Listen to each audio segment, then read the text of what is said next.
참 예수님, 네, 2020년 들어서 처음 만나 뵙는 시간입니다.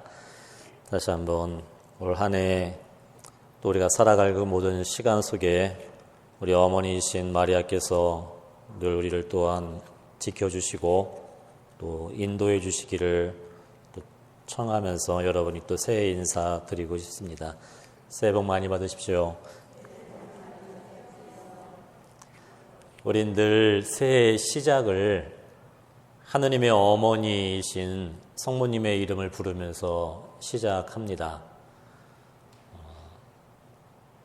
우리의 구원은 예수 그리스도로부터 오는 것이지만 하느님은 당신의 모든 시작을 마리아 안에서 이루셨고 그 예수님께서 걸어가신 이 세상의 마지막 죽음의 순간에도 십자가 아래에 계셨던 성모님과 함께 하셨다는 그 사실, 시작이요 마침이신 예수님께서 당신의 시작과 마침을 어머니이신 마리아와 함께 하셨다는 것을 우리는 다시 한번 기억해야 합니다. 그때 우리도 이 새로운 시작을 어머니와 함께 살아가고 그리고 우리를 기다리고 있는 우리의 마지막 시간을 향해서도 우리는 다시 한번 용기를 가지고 이 길을 걸어갈 수가 있게 되는 것입니다. 예수님께서는 우리도 성모님과 함께 다시 시작하기를 바라고 계십니다.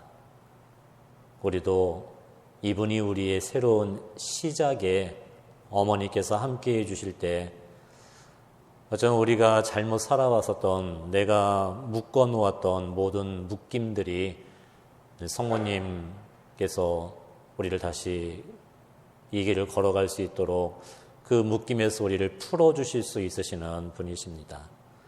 그래서 예수님을 따랐던 제자들도 십자가 앞에서 도망칠 수밖에 없었고 넘어질 수밖에 없었던 어떤 그들의 어떤 정화되어야 했었던 그 모든 모습들, 예수님께서는 그 제자를 어머니에게 맡기셨고 그리고 사랑하는 제자를 대표로 요한에게 이분이 너의 어머니시다 하며 성모님을 내어주셨던 것, 그때부터 제자는 그분을 자기 집에 모셨다. 그것이 제자들이 새로워지는 데의 시작이었습니다.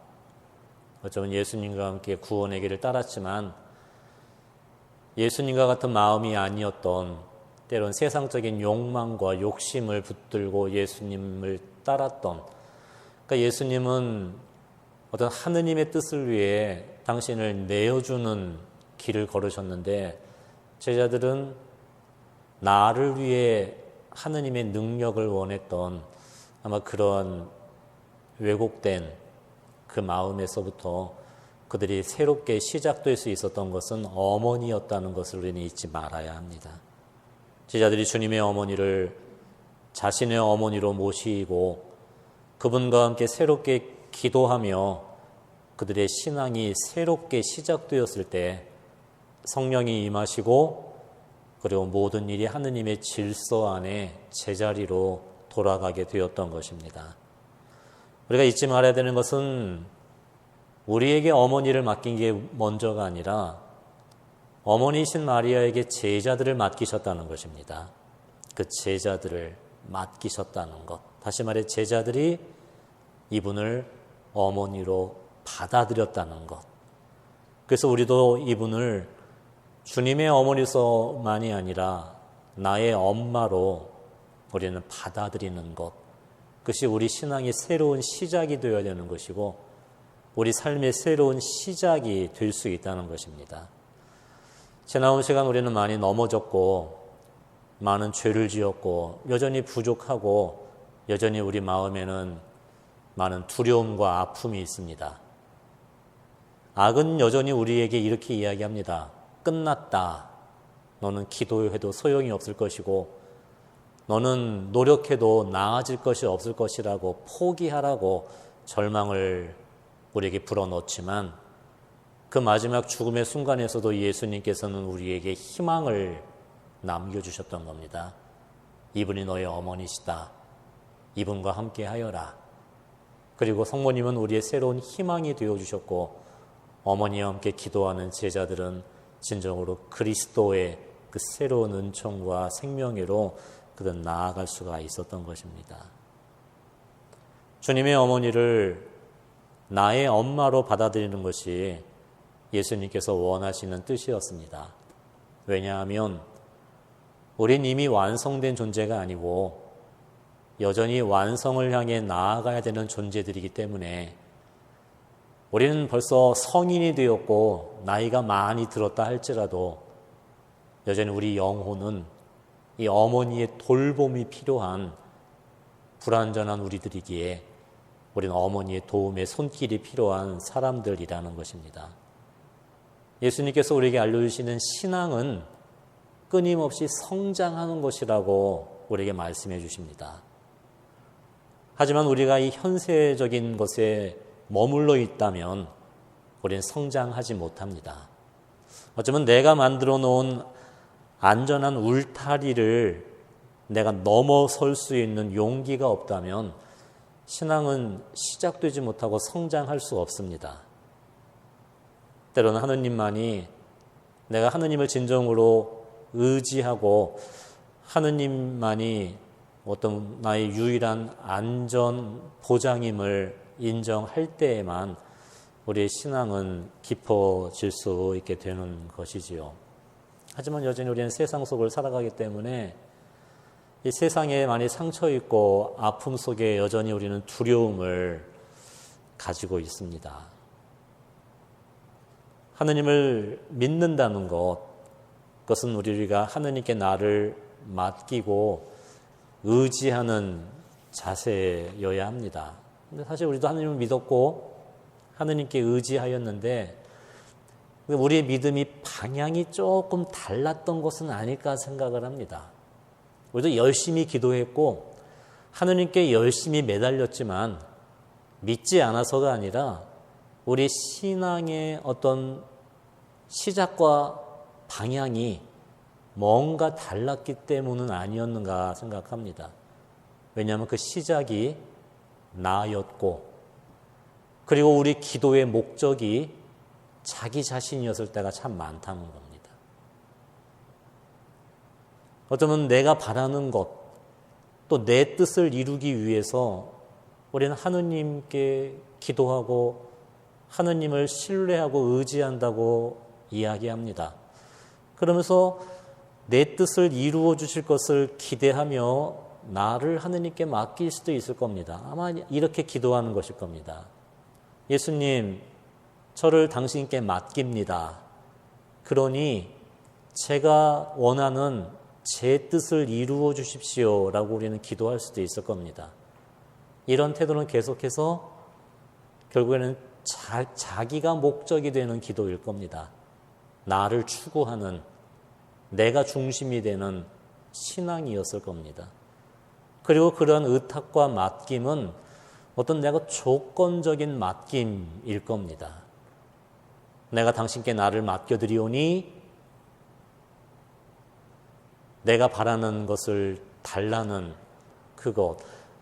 근데 주님은 분명히 우리에게 좋은 것을 주시는 분입니다. 근데 우리가 그걸 받지 못하는 것은 하느님이 주지 않아서가 아니라 어쩌면 우리 신앙의 시작이 나로부터 시작이 되었고 그 모든 기도의 목적이 내가 되었다면 우리는 그 기도의 열매를 맛보지 못하게 되는 것입니다.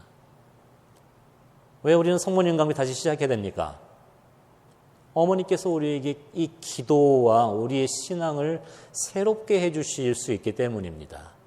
성모님에게 시작은 당신 자신이 아니라 내게 다가오시고 내게 말씀하시는 하느님이셨고 그리고 성모님이 순종과 믿음의 길을 걸어가신 그 목적은 당신이 행복해지기 위해서가 아니라 내가 완전해지기 위해서가 아니라 나를 통해 이루시고자 하시는 하느님 아버지가 성모님에게 목적이었고 방향이었기 때문입니다.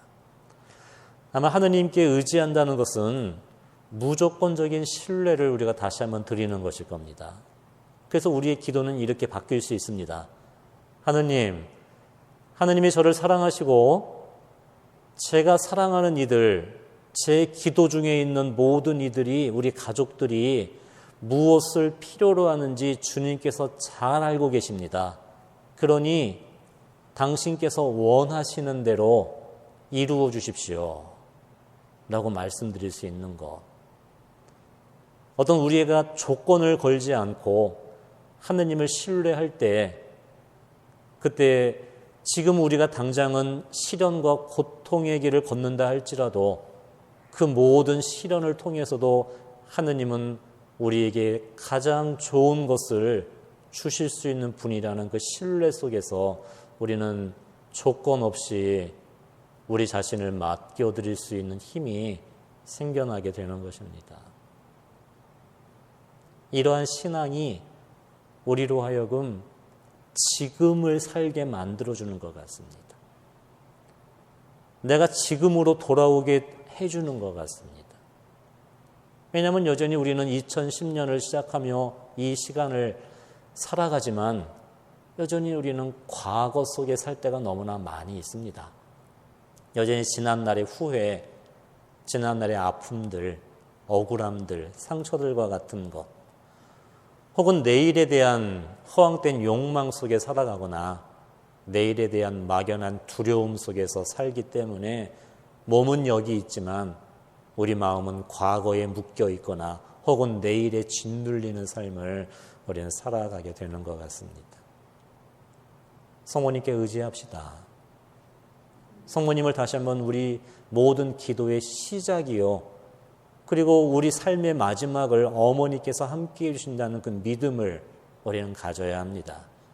우리는 성모성을 바칠 적마다 이렇게 기도하지 않습니까? 천주의 성모 마리아님, 이제와 저희 죽을 때에 저희 죄인을 위하여 빌어달라고. 우리가 당신과 함께 이제 지금을 살 수 있게 도와주시고, 내가 당신을 우리의 새로운 시작으로 어머니를 받아들일 수 있을 때, 이제와 우리 죽을 때 나의 마지막까지도 어머니께서는 나와 함께해 주시며 우리를 예수님께로 봉헌해 주시고 인도해 주실 수 있는 분임을 우리가 고백하고 받아들이는 것일 겁니다. 그때 우리는 지금을 살아갈 수가 있게 되는 겁니다. 지금을. 여기에서 하느님을 만나고 지금 내가 처한 상황이 장밋빛 아름다운 시간이 아니라 할지라도 여전히 외롭고 힘들고 견뎌내야만 하는 그런 시간이라 할지라도 이 시간을 어머니와 함께 기도하며 새롭게 삶을 시작하였던 제자들처럼 우리도 성모님과 함께 지금을 다시 한번 살아가는 것, 내게 맡겨진 몫을 내가 이루어내는 것, 그것이 위대한 일이 아닐지라도 그저 하느님만을 바라보며 기도하는 시간일 수도 있고, 하느님을 믿으며 이 시간을 살아냄으로써 내가 견뎌야 되는 시간일 수도 있는 지금을 우리로 하여금 살아갈 수 있게 도와주시고, 이 지금이 모아져서 우리는 영원함 속에 우리는 함께 걸어가게 되는 것일 겁니다. 가나의 혼인잔치에서 성모님은 예수님께 나아가 이렇게 말씀을 드렸습니다. 포도주가 없구나. 이 말씀은 예수님에게 당신의 뜻을 요구하거나 강요하는 것이 아니었습니다. 포도주를 가져다 달라는, 만들어 달라는 요구가 아니었습니다. 그저 당신의 처지를 주님께 맡겨드리는 의탁과 신뢰였던 것입니다. 포도주가 없구나.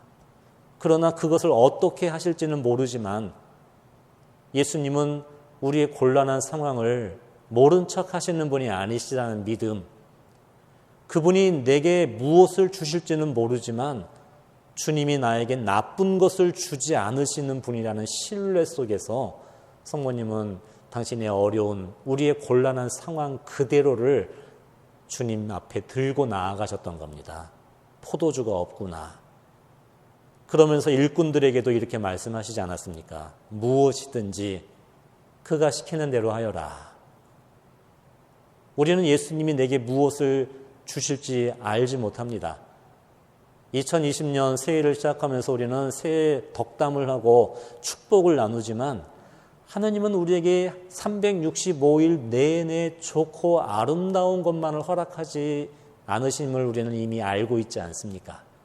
우리가 살아온 우리 인생에 매년 새롭게 시작되어지는 그 새해, 그리고 언젠가 또 맞게 될 이 한 해의 마지막을 돌아볼 때 그 한 해 한 해 견뎌내고 참고 인내하며 살아왔던 그 모든 시간들 속에 아픔도 많고 우리가 넘어졌던 시간도 많고 두렵고 여전히 이해 안 되는 시간들도 많다는 것을 우리는 이미 알고 있지 않습니까? 그럼에도 우리의 이 시간 속에 예수님께서 우리에게 허락하셨던 이 모든 그 시간을 우리가 다시 한번 일꾼들처럼 주님께서 원하시는 그 일을 실천하고 살아가는 그 과정 가운데 있다는 것을 우리는 깨닫고 알게 되는 것일 겁니다. 어머니께서는 그래서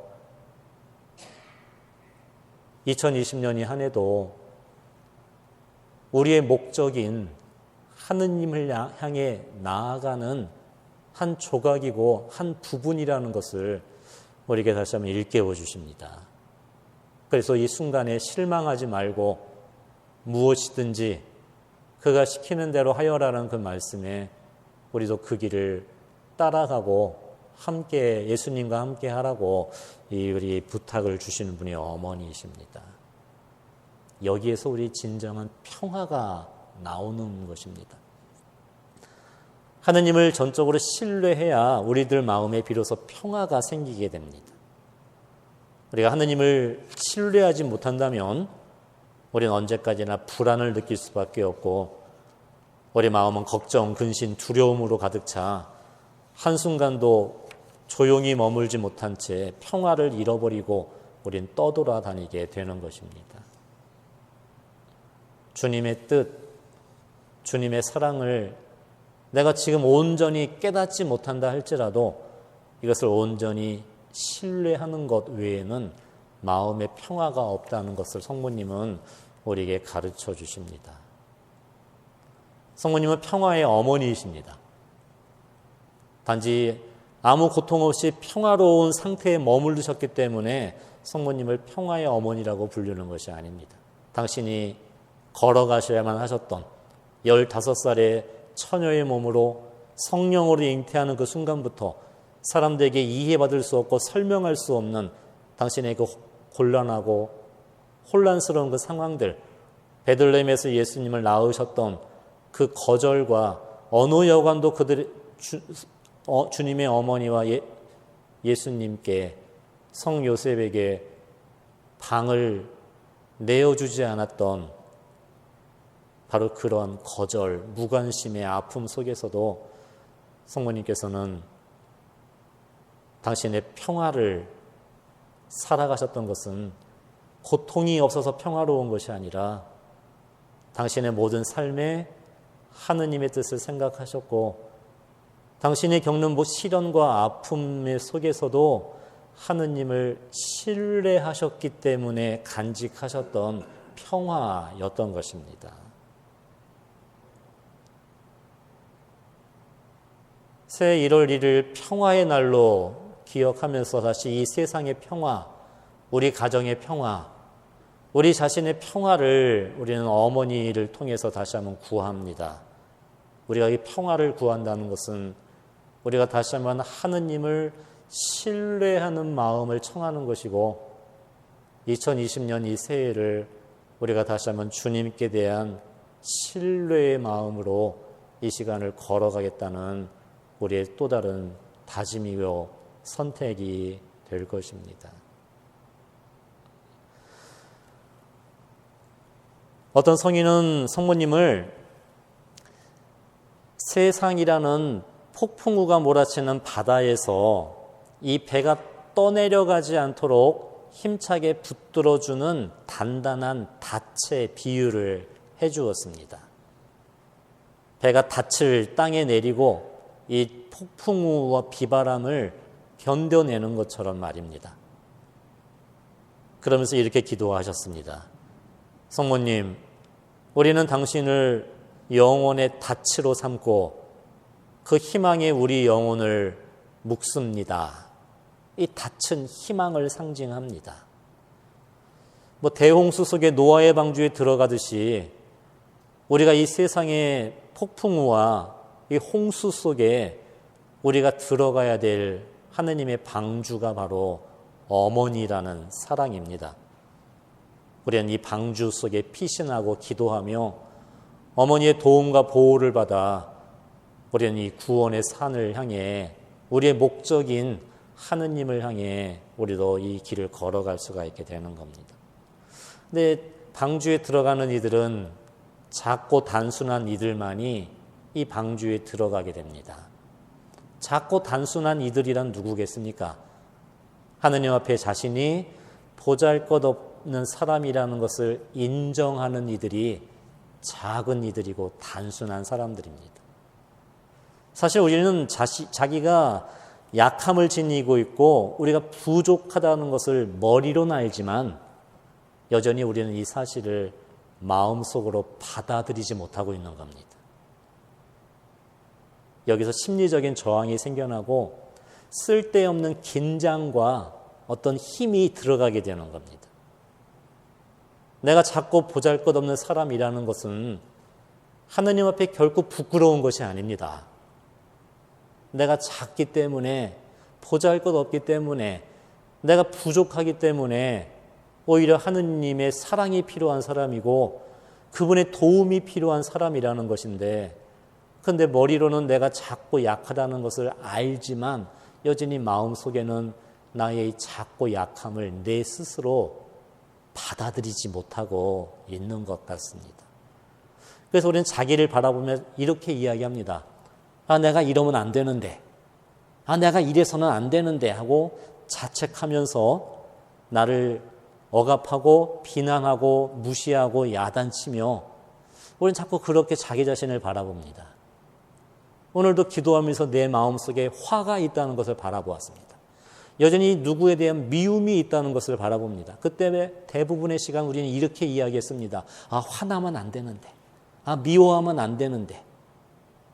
그건 여전히 내가 상처 있고 아픈 존재라는 것을 내가 아직도 못 받아들이는 것이죠. 오히려 우리는 이렇게 말씀드려야 되는 겁니다. 내가 이러면 안 되는데 라는 것보다도 주님, 제가 이런 모습입니다. 주님, 제가 이렇게 용서할 수 없는 부족한 사람이고 미움을 지워버리고 싶은데 지울 수 없는 나약한 존재입니다. 주님, 제가 이런 모습입니다. 이렇게 고백할 수 있는 것은 하나님의 사랑과 자비를 신뢰할 때 가능한 것입니다.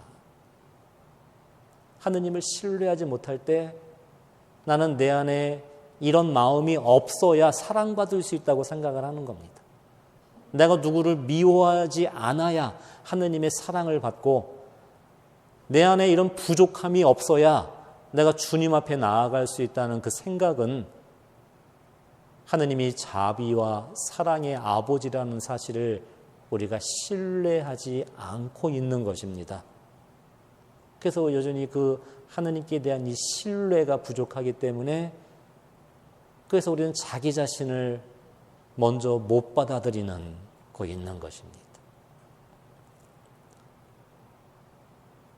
주님께 대한 신뢰, 하느님께 대한 사랑만이 내 안을 휘감고 있는 폭풍우를 멈추게 할 수 있고 이런 믿음과 신뢰만이 하느님의 평화 속에 우리가 들어갈 수 있게 도와줍니다. 교우 여러분, 하느님의 뜻을 이해하고 하느님의 뜻을 알아듣는 것이 우선이 아니라는 겁니다.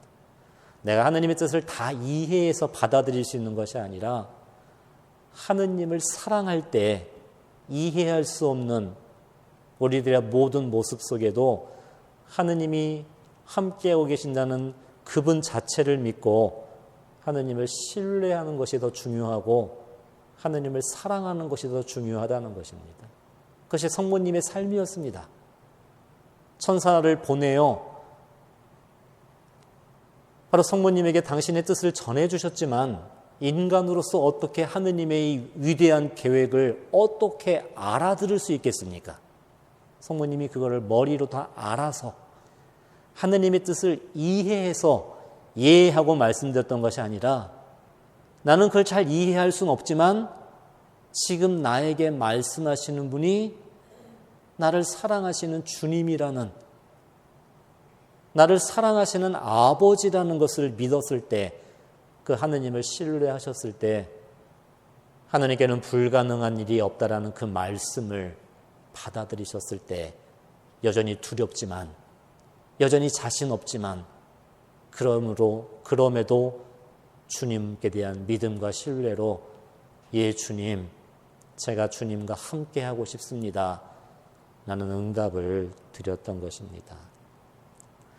요한복음 16장 23절부터 24절에 예수님께서 너희가 내 이름으로 구하는 것이면 아버지께서 무엇이든지 주실 것이다. 지금까지 너희는 내 이름으로 아무것도 구해본 적이 없다. 구하여라. 받을 것이다. 너희는 기쁨에 넘칠 것이다.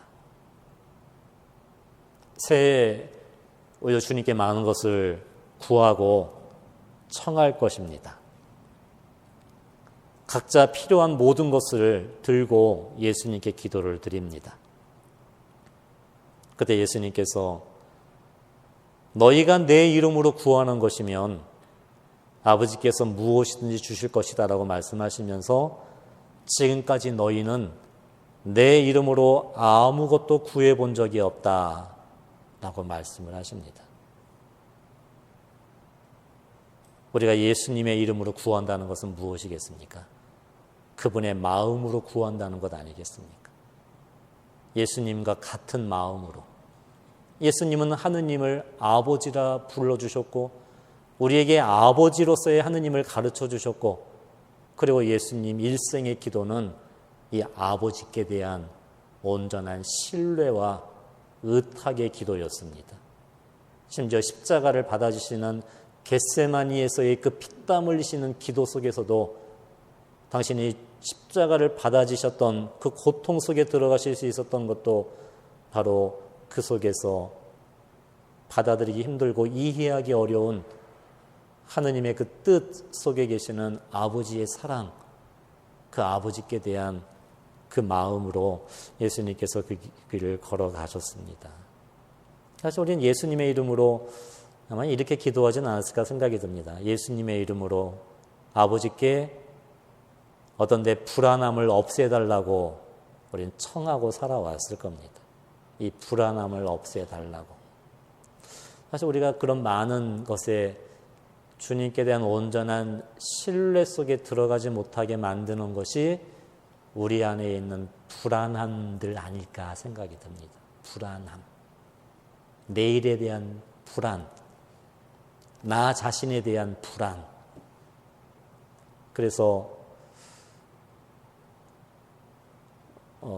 우리들은 이 불안을 없애기 위해 참으로 많이 노력했고 이 불안전함을 완벽히 통제하려고 이렇게 힘도 써왔었던 것 같습니다. 그래서 안전함에 대한 욕구를, 이 불안이 없어져야 우리가 안전하다는 생각을 우리는 갖게 된다는 것이죠. 그 안전에 대한 욕구, 그것은 역으로 우리가 여전히 불안한 존재라는 것을 우리가 두려워하고 있다는 것입니다. 그래서 우리가 지금까지 해왔던 우리의 삶은 이 조종과 통제라는 것에 많이 익숙해져 있지 않았나. 자기 자신에 대한 통제, 미워해서는 안 돼, 화내서는 안 돼, 내가 이렇게 게을러서는 안 돼 라고 자기 자신을 억눌렀었던 것, 통제하려고 했었던 것, 내가 이 미움과 어떤 부정적인 감정을 힘으로 없애야 내가 거룩해질 수 있고 내가 사랑받을 수 있다는 이 잘못된 방향, 그것은 결국 주님께 대한 믿음이라기보다 여전히 우리는 자기의 불안을 붙들고 이 불안함을 붙들고 살아온, 입으로는 주님 주님하고 부르지만 내 마음은 예수님의 마음이 아닌 어떤 우리 자신에 대한 두려움의 마음에 머물러 있었던 것일 겁니다. 그리고 우리 가정과 우리 가족들이 겪는 어떤 불안을 내가 가진 힘과 능력으로 그걸 통제하려는 욕망이 결국 우리를 더 불안하게 만들었다는 것이지요. 우리가 이 불안이 없어져야, 불안하지 않아야 완벽하고 안전하다는 이 왜곡된 생각이 우린 더 많은 불안을 상상 속에 만들어낸다는 겁니다. 그래서 불안을 없애기 위해 모든 위험 요소를 우리가 통제하고 제거하려 들 때 그때 우리는 더 큰 불안이 일어나고 또 이 불안을 다시 억누르려고 하는 이 악순환이 우리 마음속에 참된 평화를 갉아먹고 사라지게 만드는 바로 그 뿌리였다는 그 사실이지요. 우리는 왜 이렇게 세상 사람들은 돈을 많이 벌려고 합니까? 왜 이렇게 열심히 일을 하고 건강을 이렇게 염려하며 살아가는 그 이유는 덜 불안해지기 위해서입니다.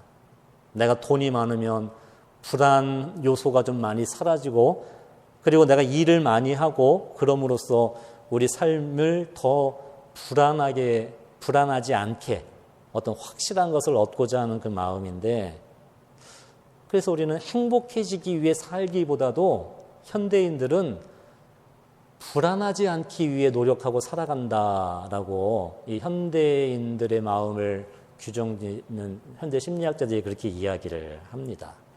사실 우리가 옛날에 비해서 어떤 경제도 발전하고 사회도 잘 조직되어 있고 많은 것이 발전해서 수많은 불안함들이 최대한 통제되고 있는 시대를 살고 있지 않습니까? 옛날에는 약도 없어서 전염병에 시달리고 태어난 어린아이들이 정말 약이 없기 때문에 너무나 많이 죽어가고 평균 연령이 오늘날처럼 높지 않았던 그런 시대의 그 불안함 속에 어떤 살아왔다라고 본다면, 오늘날은 과거에 비해 어떤 그 질병이나 어떤 위험에서 이 불안이 최대한 통제되고 있는 시대를 살고 있지만 우리는 과거 때보다 더 행복한가?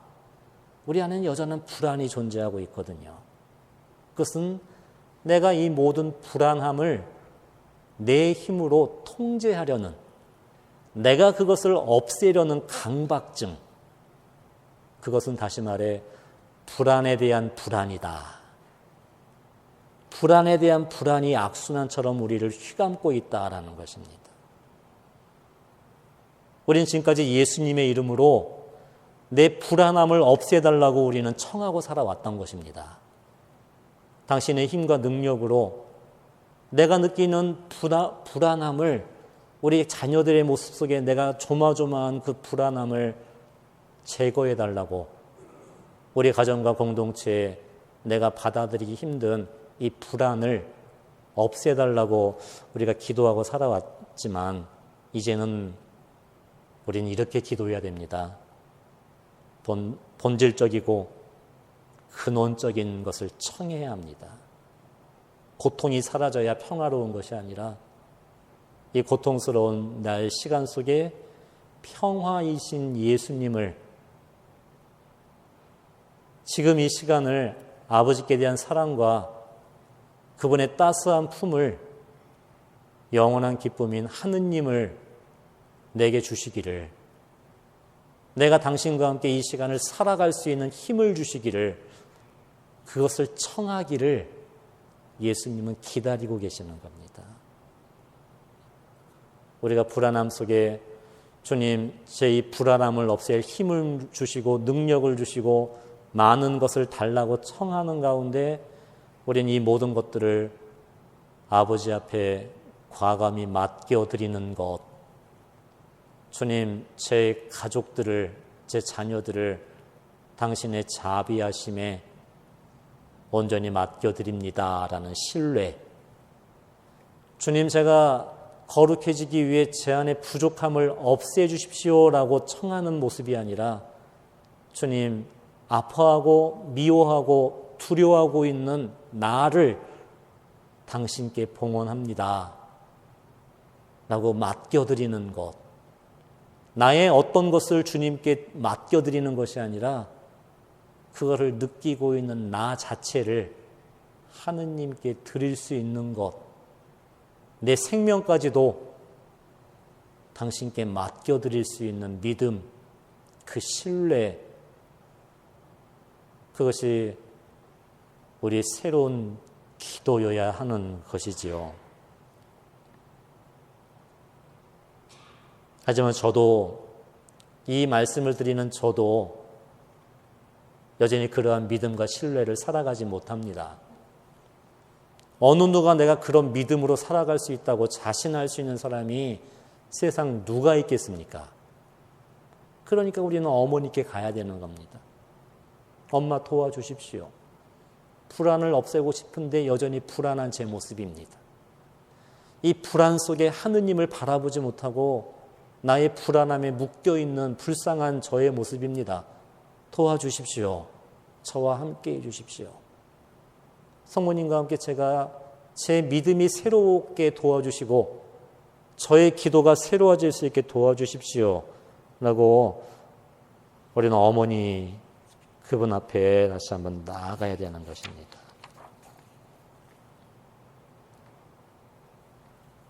신앙은 떠남으로써 시작되었습니다.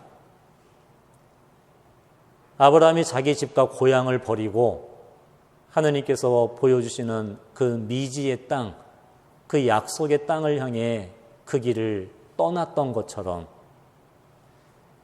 나를 따라라라는 그 말씀에 제자들이 자기가 익숙해 있었던 모든 직업과 집을 버리고 주님을 따라 나섰던 것처럼 떠남은 익숙함으로부터의 떠남이고 내가 피신하고 있었던 내가 만들어 놓은 안전함으로부터 하느님을 따라 나서는 떠남입니다. 지금까지 살아오면서 자기가 안전하게 머물러 있었던 자신의 안전지대가 우리에겐 다 있습니다. 그 외적인 것이든 내 마음 안에 있던 것이건 그것은 나를 위로해주고 내게 안전함을 제공해 주었던 어떤 자신이 의지했던 자기 모습일 겁니다. 때로는 공격적인 어떤 그런 성품을 지녔거나 혹은 우울하거나 슬픔에 빠져드는 우리들의 모습도 있지 않습니까? 근데 가만히 보면 내가 그것을 놓지 못하는 이유는 내가 슬픔 속에서 나를 위로하고 우울함 속에서 어떤 우리 책임을 다른 사람에게 전가하고 그건 내 탓이 아니다. 나는 피해자다. 나 때문이 아니다라는 어떤 그러한 자신의 책임을 벗어나기 위해 자기가 안전함으로 선택한 것, 그건 때로는 공격적인 미움과 분노가 될 수도 있고 우울함과 슬픔이라는 자기의 어떤 기질 속에도 머물러 있게 됩니다. 우린 그 안에서 스스로를 위로하고 스스로를 그 안전함 속에 익숙해져 있는 그런 부분에 우리를 맡기고 너무나 오랜 시간 동안 머물러 있기도 했습니다. 어머니께서는 이러한 우리를 당신의 사랑으로 다시 일으켜 세우고자 하십니다. 그리고 당신과 함께 하느님을 향해 우리는 다시 한번 이 시간을 한 걸음 내 바깥으로 내디딜 수 있도록 우리를 도와주고자 하십니다. 그것은 낯선 곳으로 향해 다가가는 것입니다. 그 낯선 곳은 우리를 두렵게 만듭니다. 익숙하지 않기 때문에. 신앙은 익숙한 것을 내가 가지고 살아가는 것이 아니라 신앙은 늘 미지의 세상을 향해 그 낯선 시간 속으로 내가 한 걸음 걸어가는 여정이라는 것입니다. 우리가 지금까지 익숙해져 있었던 자신의 슬픔, 익숙함 속에 나와 함께 살았던 어떤 미움과 분노와 원망이나 그 욕망과 같은 그곳에서 우리가 낯선 땅을 향해 걸어갈 수 있는 것, 그것은 우리가 성모님 손을 잡아야 합니다. 이분은 길의 인도자이십니다. 예수님과 함께 그 구원의 길을 걸어가신 분이고, 그리고 그 길 끝에 무엇이 있는지를 알고 계시는 분입니다. 우리가 낯선 곳으로 인식하는 하느님의 뜻, 미지의 세상으로 두렵게 여기는 그 두려움 속으로 우리에게 용기를 주시고 그곳을 향해 한 걸음 내디딜 수 있는 힘을 주시는 분이 어머니이십니다. 그래서 믿음은 여정입니다.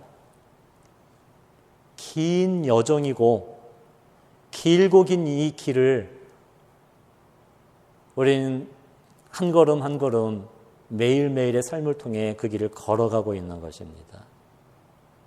예수님께서는 우리에게 말씀하십니다. 믿어라. 두려워 말고 용감하게 모든 일을 하되 오직 나만을 믿어라. 이 믿음으로 우리는 다시 그 어둠처럼 보여지는 그 낯선 시간 속에 우리가 나아갈 수가 있게 됩니다. 그리고 신앙 안에서 언젠가 내가 뒤돌아보았을 때 내가 잃은 것이, 뭔가를 잃어버린 것이 결국은 얻은 것이구나를 우리는 깨닫게 되는 겁니다. 우린 나를 잃어버리지 않기 위해 우린 집착하고 살아왔지만 주님을 믿고 내가 붙들고 있는 것을 놓을 수 있을 때 우리는 그것이 사라져버리는 것 같고 잃어버리는 것 같지만 우리는 그 힘으로 또 한 걸음을 내딛고 앞으로 나아갔을 때 뒤돌아보면 우린 작은 것을 잃었지만 너무나 큰 것을 얻었다는 사실을 우리는 나중에 알게 되는 겁니다. 그게 신앙입니다. 신앙은 내가 가진 것을 지키기 위한 것이 아니라 내가 가진 그것을 놓을 수 있는 용기고 내가 이것을 잃어버릴 수 있는 마음이고 그 무엇인가를 하느님과 함께 놓았을 때 하느님은 내 안에 상상도 못한 당신 자신을 우리에게 안겨주실 수 있는 분이시라는 것입니다. 성모님은 하느님의 어머니로서 우리 곁에 현존하십니다. 하느님이신 예수님은 이분을 이제 우리의 엄마가 되게 해주셨습니다. 이것이 우리를 위해 주님이 주신 사랑의 질서입니다.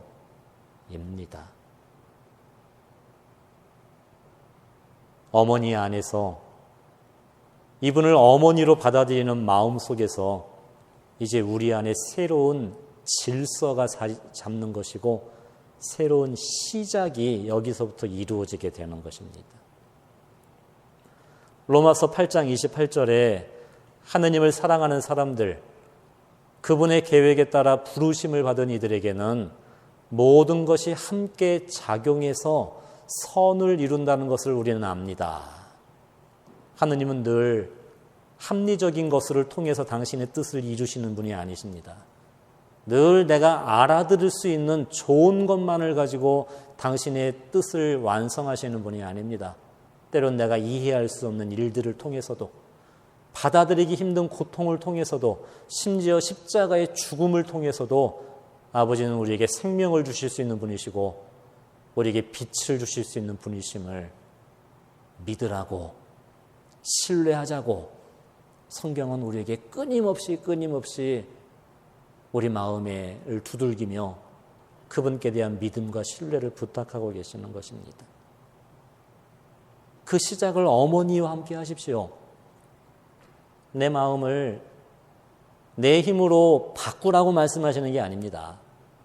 지금도 내 안에 존재하는 이 두려움을 없애라고 말씀하시는 게 아닙니다. 믿음은 믿음을 가지고 내 상처를 없애거나 믿음의 힘으로 내 미움을 제거하거나 믿음의 힘으로 내 불완전함을 완벽하게 만들라는 말씀이 아니라 믿음은 이 모습 그대로를 들고 예수님과 함께 할 수 있는 믿음, 여전히 부족하지만 여전히 죄와 많은 유혹에 시달리는 우리들이지만 하지만 이 모습으로 내가 주님과 함께 다시 살아가겠다는 그 믿음이 우리에겐 진정으로 필요한 것입니다. 성모님은 우리들 마음속에 우리들의 혼란스러운 생각에 하느님의 질서를 다시 잡아주실 수 있으십니다. 무질서하게 어지러운 내 아픈 감정, 그리고 어떤 생명의 질서가 무너진 병든 우리들의 육신은 결국 내 안에 어떤 하느님이 주신 질서가 무너졌기 때문에 우리는 이 모든 아픔을 경험하고 있는 것입니다. 이 세상은 아름답고 평화로운 모습으로 창조되었는데 우리의 무질서한 죄가 이 세상을 파괴한 것이고 우리들의 무질서한 욕망이 우리 자신의 평화를 잃어버리게 된 것이고 우리 가정의 무절제한 욕정들이 이 가정의 평화를 없애버렸다는 것 아니겠습니까? 그 구원은 다른 게 아닙니다. 질서를 회복하는 것, 하느님의 질서를 받아들이는 것. 오랜 시간 동안 우리가 젖어 있었던 죄와 악습들이 우리를 병들게 하고 우리를 왜곡시켜 버렸습니다. 여러분, 이런 상상을 한번 해보십시오. 나무가 자라는데 환경적인 영향으로 이 나무가 이렇게 굽어졌습니다. 휘어졌어요. 이렇게 휘어져서 겨우 버티고 서 있습니다. 이 나무를 살리기 위해서는 다시 세워야 되지 않겠습니까? 근데 내가 지금 당장 이 나무를 세우려고 무리하게 힘을 가하면 이 나무는 부러지고 맙니다. 우린 인내를 가져야 합니다. 내 마음이 휘어져 있다면, 우리들의 정신이 왜곡되어 있다면, 어쩌면 우리들이 삶이 잘못 살아서 내 몸이 비뚤어져 있다면 우리는 이걸 바로 세워야 되는데 지금 당장 그걸 세우려고 반대로 튼다면 뼈가 금이 가거나 부러질 수밖에 없는 겁니다. 조금씩 우리를 다시 하느님께로 나를 이끌고 하느님을 벗어나 있었던 우리들의 마음과 정신을 다시 하느님께로 끌고 매일매일 그분을 향해 바라보고 나아가는 것, 그 긴 인내의 시간이 필요하고 끈기가 필요하며 신뢰의 여정이 필요한 것입니다. 이 길을 어머니께서 함께 해주셔야 되는 겁니다. 이 길을 어머니와 함께 하라고 예수님은 부탁하신 겁니다. 내가 지금 당장 내 마음을 바꿔내지 못한다는 것이고 죄로 기울어진 내 마음을 하루아침에 하느님께로 돌릴 수 없다는 것입니다. 그걸 어머니께서 이 마음에 함께 해주셔야 우리를 포기하지 아니하시고 병든 나를 버리지 아니하시고 우리가 다시 하느님을 향해 돌아설 수 있도록 그분의 질서를 받아들일 수 있도록 우리의 정신을, 우리의 마음을, 우리 삶을 사랑으로 보듬어 주시고 안아주시며 하지만 힘있는 손길로 매일매일을 우리를 바로 세워주시는 이 사랑이 언젠간 우리를 바로 서게 만들어주는 힘이라는 것을 예수님께서는 제자들에게 그 어머니를 주셨고 그리고 제자에게 성모님을 주시기 전에 어머니에게 제자를 맡기셨다는 것을 우리는 기억해야 된다는 겁니다. 여인이시여, 이 사람이 어머니 아들입니다. 이 사랑한 나의 제자들을 어머니께서 이들의 엄마가 되어주셔서 이들의 아픈 마음에 함께 해주시고 병든 마음에 함께 힘이 되어주시고 당신을 벗어나 무질서함으로 굽어져 있었던 우리의 모든 것을 어머니 사랑에 맡겨드리며 도와주시기를, 이 길을 함께 걸어가 주시기를 예수님께서는 성모님과 우리에게 부탁하셨던 것입니다. 서양 속담에 죽은 물고기가 물을 따라 떠내려간다 라는 말이 있습니다. 그것이 어떤 뜻으로 쓰여진 말인가를 생각해 봅시다. 죽은 물고기가 물 위에 둥둥 떠서 이 물살을 따라 떠내려갑니다. 우리의 영혼은, 내 마음은 살아 있습니까? 아니면 죽어 있는 물고기와 같습니까? 우리가 살아가는 이 세상, 너무나 많은 물살들이 우리 곁에 휘몰아치고 있습니다.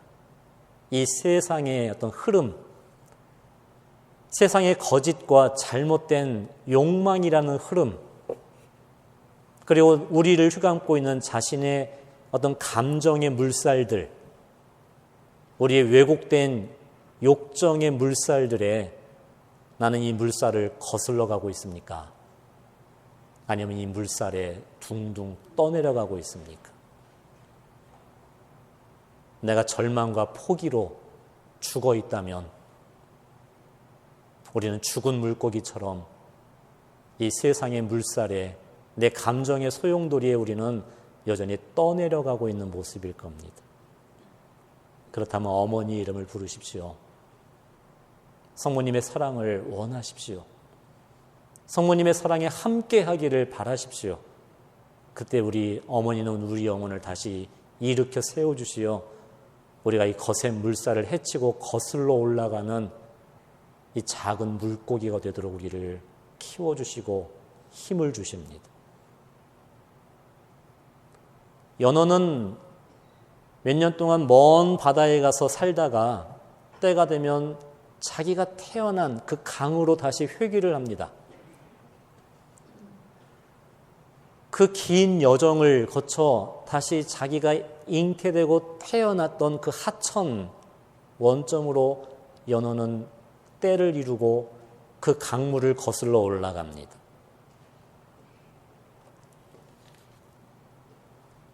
우리가 태어나고 우리가 돌아가야 될 곳, 우리는 하느님 안에 창조된 존재이고 우린 그 하느님을 향해 살아가고 있는 사람들입니다. 하지만 우리를 휘감고 있는 어떤 이 무질서한 물결들에 우리가 떠내려갈 때 우린 우리의 고향에 돌아갈 수가 없습니다. 연어가 그 물살을 거슬러 올라가는 동안 때론 바위에 부딪혀 상처를 입게 되고 때로는 곰의 먹잇감이 되더라도 그 연어는 그 길을 거슬러 올라가는 것을 포기하지 않습니다. 우리도 이 세상에서 상처 입을 것입니다. 언젠가는 이 세상에서 죽음을 경험할 것입니다. 그럼에도 우린 이 길을 가야 합니다. 이 길은 우리가 가야 할 생명의 길입니다. 하느님을 따르는 길, 그분께 돌아가는 길. 그때 우리는 죽은 물고기로서 이 물살을 거슬러 올라갈 수 없는 것입니다. 어머니는 우리를 다시 살려주실 수 있으신 분입니다. 절망에 빠져있는 내 마음을, 용기를 잃어버린 이 마음을, 두려워하고 있는 이 마음을, 그걸 없애주셔서 우리가 두려워하지 않게 해주시는 것이 아니라 두려움 속에서도 이 물살을 거슬러 뛰어 올라갈 수 있는 그 생명으로 가득 찬 그런 힘찬 한 마리의 연어가 될 수 있도록 어머니는 우리와 함께 계십니다. 주님께서는 우리에게 이 길을 걸어갈 수 있는 힘을 주셨습니다. 그 힘은 이 성체 성사 안에 담겨져 있는 기억입니다. 너희는 나를 기억하여 이를 행하여라. 우리는 하느님을 새롭게 기억해야 합니다. 성모님께서 우리의 새로운 시작이 되어주실 때 어머니께서 제일 먼저 해주시는 것은 우리가 하느님을 기억하도록 도와주시는 겁니다. 우리가 하느님을 기억하는 그런 영혼들이 될 수 있도록 어머니는 당신 마음속에 간직되어 있는 예수님께 대한 모든 살아있는 기억을 우리 안에 넣어주실 수 있으십니다. 하느님께 대한 기억은 단지 옛날을 회상하거나 옛날에 그랬었지라는 향수에 젖는 것이 아닙니다. 이 기억은 하느님과 그분이 내게 무엇을 이루어 주셨는가를 기억하는 겁니다. 좋으신 하느님께서 나에게 무엇을 어떻게 해주셨는가를 바라보는 겁니다. 이 기억 속에 하느님께서 나와 함께 계시고 이 기억, 우리가 하느님을 기억할 때 주님은 멀리 계신 하느님이 아니라 바로 나와 함께 살아계시는 하느님이 되시는 겁니다. 우리는 잘못된 기억만을 가지고 살아갑니다. 잘못된 기억이라는 건 그 기억이 좋고 나쁨의 문제가 아니라 우리는 내 과거의 아픔이나 죄나 상처를 바라볼 때 그저 내가 혼자 겪었던 내 개인적인 기억으로서 이 부끄러움을 우리는 안고 살아간다는 겁니다. 내가 지우고 싶었던 어떤 과거의 부끄러움, 다른 사람이 알까 두려워하고 있는 우리들의 상처들을 우리는 수치심이라는 눈으로 바라보고 있습니다. 그런데 하느님께 대한 기억은 이것을 하느님의 눈으로 바라보게 도와주는 겁니다. 우린 자신의 기억을 자신의 수치심이라는 눈을 통해 기억하고 있고 바라보고 있는 겁니다. 그런데 주님께서 주시는 기억은 이것을 나의 수치심으로 나를 바라보는 게 아니라 이 나를 바라보고 계시는 하느님의 시선, 하느님의 눈으로 바라보게 해주시는 겁니다. 그러니까 그 말은 우리가 기억에서 우리가 일어났던 일들을 어떤 내 아픈 마음, 부끄러운 마음, 그러니까 나의 시선으로 자기 자신을 바라보던 행위를 기억한다는 것은 주님의 사랑 안에 내가 죄라 할지라도 우리의 아픔이라 할지라도 이걸 주님께서는 어떻게 바라보고 계시느냐, 우리가 그 하느님의 눈으로 바라보는 게 새로운 기억이라는 것입니다. 예를 들어 제가 하느님 앞에 살아오면서 제가 바라보고 있는 내 과거의 부족한 모습들, 내 죄의 상처들, 내가 부끄럽게 여기고 너무 비참하게 여기는 내 모습, 없어졌으면 하는 모습들이 우리 안에 다 있을 겁니다. 이 모습이 좀 없어졌으면, 이 기억이 좀 없으면 하는 모습이 있을 겁니다. 우린 그걸 없애버리려고 많이 애를 쓰고 있었는데, 근데 아버지께서는 내 기쁨과 행복도 함께 기뻐해 주시지만 내가 받아들이기 힘든 내 고통과 슬픔과 부끄러운 모습도 버리지 않으신다는 것을 알게 되었습니다. 왜 그러실까? 만약에 우리가 내가 기쁨과 행복 속에 나는 내 어떤 걸 하느님께 드렸다면 하느님은 내가 드리는 기쁨과 행복의 한 부분, 그 조각을 하느님도 함께 받으셨을 겁니다. 하지만 내가 아무것도 드릴 수 없는 고통 속에서, 하느님께 드릴 것이 없는 초라함 속에서, 내가 하느님께 아무것도 드릴 것 없는 그 슬픔 속에서 하느님께서는 나의 어떤 것을 받으신 것이 아니라 바로 나 자신을 받고 계셨다는 것을 우리에게 말씀해 주고 계시는 겁니다.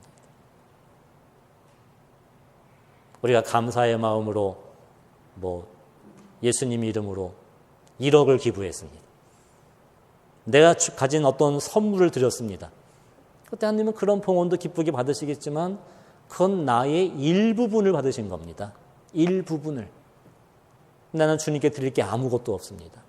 아픔밖에, 두려움밖에. 그때 주님은 내가 주님께 아무것도 드리지 못했지만 바로 당신 앞에 서 있는 나를, 나 자체를 받으셨다고 주님은 우리에게 말씀하고 계시는 분이십니다. 심지어 죄 중에서도 하느님은 우리를 받아주십니다. 너는 죄 중에서도 내 이름을 부르며 기도하지 않았더냐. 너는 너의 그 깊은 죄 중에서도 나를 바라보고 자비를, 용서를 구하지 않았더냐. 그때 나는 너의 전부를 받았단다. 우리의 수치심에서 우리는 새로운 기억을 품어야 합니다. 자신이 가지고 있었던 우리의 기억은 수치심이라는 기억이 참 많습니다. 수치심은, 그리고 이 수치심에서 비롯되는 죄책감은 나를 파괴하는 행위입니다. 우리의 죄책감은 죄의식이라는 것으로 건너가야 합니다. 죄책감과 죄의식은 다릅니다. 죄책감은 자기를 붙들고 나를 원망하고 누구를 원망하며, 죄책감은 자기를 파괴하는 것입니다. 이건 또 다른 집착입니다. 하지만 죄의식은 죄를 미워하고 아파하되 죄로 인해 상처 입은 나를 들고 하느님께 나아가도록 이끌어주는 것입니다. 죄책감은 자기를 선택하지만 죄의식은 하느님을 선택하는 것입니다. 죄책감은 자기 안에 갇혀있는 죽음이지만 죄의식은 하느님께 건너가는 은총이 될 수 있습니다. 예수님은 당신의 기억을 성체에 담아 우리에게 주십니다. 그리고 예수님의 모든 일을 마음속 깊이 간직하고 계시는 성모님의 마음을 우리에게 주시는 겁니다. 성체와 어머니는 하느님의 살아있는 기억입니다. 그때 우리는 자기를 이 수치심으로 바라보던 우리의 기억 속에 하느님의 눈으로 바라보는 새로운 기억을 우리는 품게 되는 것입니다. 예이어스라는 그 심리학자가 이런 말을 했습니다. 갓 태어난 아기는 엄마의 눈을 통해 자기의 존재를 확인한답니다. 자아가 형성되기 전인 그 어린 아기는 나라는 이 자아가 어떻게 형성이 되느냐, 내가 나임을 깨달아가는 그 과정의 시작은 다른 사람의 시선과 눈을 통해 내가 어떤 존재라는 것을 알아간다는 것입니다. 그래서 엄마의 얼굴과 표정을 통해 내가 어떤 존재라는 것을 감지한다는 것이죠. 그 젖을 먹으며 아기는 엄마를 바라봅니다. 엄마도 젖을 먹이며 아기를 바라봅니다. 그때 아기는 젖을 먹으며 사랑으로 가득 찬 엄마의 눈을 바라보며 엄마 눈에 반짝이는 자기를 바라보는 겁니다. 그러면서 내가 사랑스러운 존재라는 것을 확인하고, 아, 나라는 존재가 아름답고 누군가로부터 환영받는 존재라는 것을 바로 엄마의 눈을 통해 이 아기는 자기가 누구인가를 알게 된다는 것입니다. 반대로 아기가 젖을 먹으며 엄마를 바라보았을 때 엄마의 슬픔과 고통 속에 무기력함으로 텅 빈 눈으로, 초점 잃은 눈으로 써있는 엄마를 바라볼 때, 혹은 이글거리는 분노의 눈길을 엄마의 눈을 바라보면서 그 눈길 속에 비친 자기가 무의미하다는 것, 추한 존재라는 것, 내가 슬픈 존재라는 것을 이 왜곡된 인식을 갖게 된다는 것입니다. 여기서부터 수치심이 생기게 되는 겁니다. 그 수치심은 내가 사랑받을 만한 존재가 아니라는, 내가 환영받지 못하는 존재라는, 내가 추한 존재라는 깊은 상실감과 이 분노가 뒤섞여 있는 복잡한 감정에 우리는 사로잡히게 되는 것입니다. 인간 본성은 자신을 어떻게 확인하느냐, 타인의 눈을 통해, 타인의 시선을 통해 내가 누구인가를 확인하는 것이 보통 평범한 인간의 본성입니다. 그래서 우리는 여전히 신앙인이지만 여전히 우리는 타인의 시선에 민감하고 자신의 불안을 끊임없이, 내가 불안하기 때문에 우리는 어떻게 행동하느냐? 비교합니다. 나와 다른 사람을 비교합니다. 그래서 그 사람보다 어떤 내가 더 우월하거나 많은 걸 가지어야 이 불안이 없어진다는 그런 강박적인 삶을 살지만, 우린 비교를 통해 더 많은 상처를 입고 이 비교를 통해 우린 더 많은 불안 속에 살아가고 있는 것.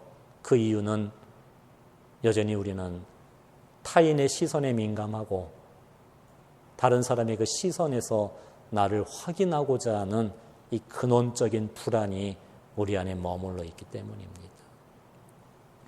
그것이 내 안에 있는 수치심입니다.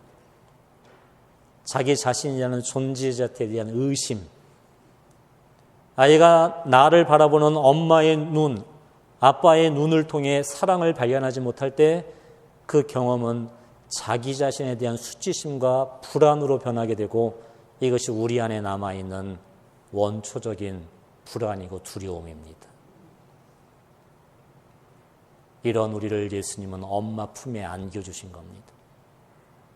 우린 눈을 들어 어머니와 눈을 마주해야 합니다. 이분은 우리의 엄마이십니다. 자녀를 사랑하고 기뻐하고 우리 모습을 보고 행복해 하시는 우린 그 어머니의 눈길을 통해 내가 받은 이 수치심이라는 시선에서 하느님의 시선, 하느님의 기억을 우린 다시 한번 간직할 수 있게 되는 것입니다.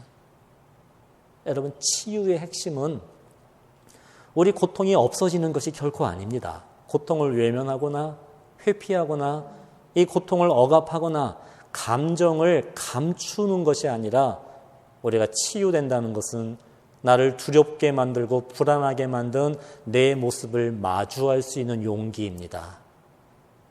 내가 내 불안을 마주할 수 있는 용기, 그리고 그것이 내 모습임을 받아들일 수 있는 용기, 그리고 이 모습을 그대로 들고 예수님과 성모님 품에 우리가 걸어가는 겁니다. 2020년을 새롭게 시작하며 우리는 다시 한번 자기 자신의 수치심으로 나를 바라보던 내 눈을 이제는 성체 안에 계신 예수님께 향해야 합니다. 어머니를 바라보십시오. 그리고 성체 안에 계신 예수님을 바라보며 다시 한번 이 시간을 시작합시다.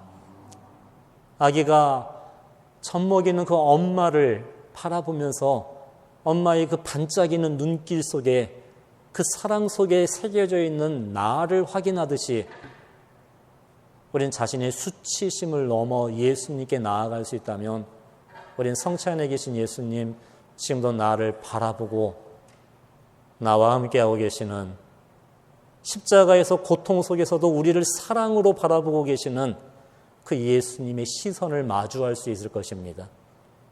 우리는 예수님의 눈동자에 새겨진 귀한 존재라는 것, 사랑받는 존재라는 것, 성모님의 눈동자에 새겨져 있는 당신의 자녀라는 사실을 우리는 다시 한번 바라볼 수 있게 될 것입니다. 그것이 우리의 치유이고 그것이 우리가 여전히 상처 있고 아픈 존재이지만 이 사랑을 다시 입고 내가 가야 할 그 길을 우리가 힘차게 거슬러 갈 수 있는 살아있는 존재로 어머니는 우리를 이끌어 주실 것입니다. 새롭게 주어진 이 시간, 우리가 예수님 앞에 모여있는 이 시간, 성체 안에 우리를 기다리고 계시는 주님께 이 시간 한 걸음 더 나아갑시다. 나의 슬픔과 두려움에서 한 걸음을 더 내딛고 그분 앞에 나아갑시다. 어머니께서 함께 해주시며 우리도 예수님의 기억을 우리가 새롭게 품고 우리도 하느님의 살아있는 기억이 되어줄 수 있도록 우리를 도와주실 것입니다. 어머니 마리아의 사랑의 시선으로 내가 나를 새롭게 바라보고 우리 안에 있는 기억들을 우리가 새롭게 바라볼 수 있도록 성모님께서는 우리 삶에 함께 하시는 어머니로서 그리고 이제 우리도 신앙인으로서 어떤 상황 속에서도 하느님을 기억하는 사람으로 우리를 키워주실 것입니다. 그리고 고통과 절망에 빠져 있으며 평화를 잃어버린 우리 가정, 이 평화를 잃어버린 이 세상 속에서 우리 교회와 우리 신앙인들이 살아있는 하느님의 기억이 되게 우리를 이끌어 주시기를 어머니께 봉헌합시다. 병들어 있고 죽어 있는 사랑하는 우리들과 자신들과 가족들, 우리 가정과 병들어 있는 이 세상을 다시 한번 평화의 어머니시오 우리 생명의 어머니이신 성모님께 봉헌하며 한 해를 하느님께 바쳐드리며 이 시간 함께 기도하겠습니다. 드리도록 합시다. 아멘.